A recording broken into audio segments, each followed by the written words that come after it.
Kalimitan ang tawag po sa linggong ito ay Hard Word Sunday. Bakit?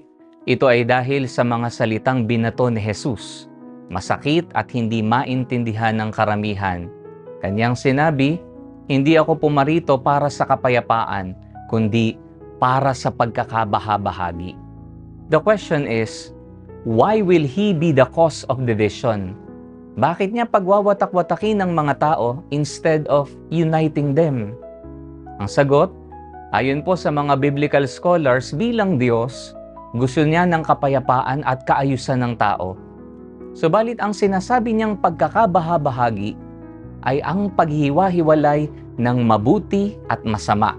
Yung mga taong pumili sa Diyos at sa kabutihan ay mahihiwalay sa mga taong pumili sa kasamaan.